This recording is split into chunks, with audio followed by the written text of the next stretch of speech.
Hello guys, നിന്റെ കസിന്റെ കല്യാണത്തിന് തലേദിവസം ചില കാരണങ്ങളെ rangoli, Arabic night, bride to be, ഉമ്മച്ചി കല്യാണത്തൊന്നും നമുക്ക് കൂടാൻ പറ്റില്ല. അതുകൊണ്ട് ഞാൻ തലേദിവസം നേരത്തെ കാലത്ത് വന്നിട്ട് സ്റ്റേജ് ഡെക്കറേഷൻസ് ഒക്കെ അവിടെ അടിപൊളിയായി നടക്കും. എന്തായാലും നമുക്ക് വീട്ടിൽ പോയി റെഡി ആയിട്ട് വരാം. വീട്ടിൽ പോകുന്നതിന് മുന്നേ നമ്മൾ പോയത് മാർജിൻക, വേറെ ഒന്നിനല്ല, നമ്മളൊരു ഗെയിം കളിക്കുന്നുണ്ട്. അപ്പൊ അതിനുള്ള സാധനങ്ങൾ നമ്മൾ വാങ്ങിക്കണം. അതിന് വേണ്ടിട്ടാ പോയത്. ഇപ്പൊ എന്താ എടുക്കണമെന്നുള്ളത് നമുക്ക് തരുമോ മാത്രം അറിയാൻ പാടില്ല. ഞാനാണെങ്കിൽ അത് എന്താണെന്നറിയാം, എല്ലാവരും പിന്നാലും പോയി നോക്കണം. എന്തായാലും ഇന്റെതൊക്കെ എടുക്കലേ എനിക്ക് കണ്ടില്ല, ഞാൻ കാണാണ്ടിരിക്കാൻ ബാക്കിലൊക്കെ പിടിച്ചിട്ടാണ് ബില്ലടി. എന്തായാലും എല്ലാവർക്കും അവിടുന്ന് സാധനം കിട്ടിക്കണം. നമ്മൾ നേരെ വീട്ടിൽ എല്ലാവരും മാറ്റി കഴിഞ്ഞിട്ട് നമ്മൾ നേരെ കല്യാണം വരെ കിട്ടും. അങ്ങനെയാണ് കോസ്റ്റ്യൂം ചെയ്യുന്നത്. ഫുഡ് കഴിക്കണം, നമുക്ക് എടുക്കാൻ പറ്റില്ല. അന്ന് തന്നെ കുറെ കസിൻസിന്റെ ഡാൻസ് ഒക്കെ ഉണ്ടായിരുന്നിട്ടാ ഇന്റേതും ഉണ്ടായിരുന്നു.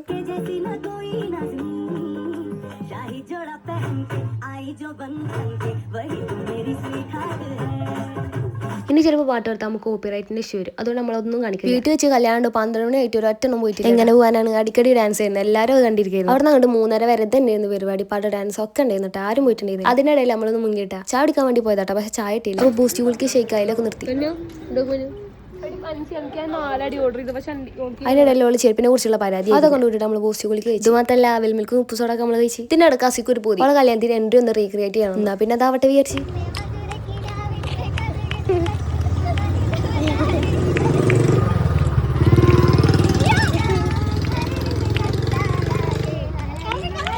മാറ്റിയപ്പോൾ നേരം വൈകിയോണ്ട് ലൈറ്റ് പോയോണ്ട് നമുക്ക് ഫോട്ടോ എടുക്കാൻ പറ്റില്ല. അപ്പോൾ നമ്മൾ ആ കറങ്ങി തീർക്കാം. എന്നിട്ട് അവിടെ നമ്മൾ നേരെ വീണ്ടും പോയത് കല്യാണ വരെ കേട്ടോ. കല്യാണ വരെ പോയപ്പോഴാണ് ഇപ്പോഴും കഴിഞ്ഞില്ല അവിടുത്തെ പരിപാടി. പിന്നെ എല്ലാവരും ഡാൻസ് ആയിരുന്നു. 3 മണി ആയപ്പോഴത്തേക്കും നമ്മൾ നേരെ വീട്ടിൽ കിട്ടും. നേരെ വീട്ടിൽ പോയപ്പോൾ തന്നെ നമ്മൾ ഗെയിം ആട്ടാ കളിച്ചു. അങ്ങനെ ഓരോന്നായിട്ട് ഓരോരുത്തരും ഇടാറുണ്ട്. അങ്ങനെ പല കളിൽ ഓരോ സാധനങ്ങളുണ്ട്. ഓരോരുത്തർ അങ്ങനെ ഗെയിമിന്റെ എന്റെ എത്തിയപ്പോൾ ഗൾഫിൽ നിന്ന് പെട്ടി വിളിച്ച് പോലായി. അപ്പോൾ ശരി, ബാക്കി പിന്നെ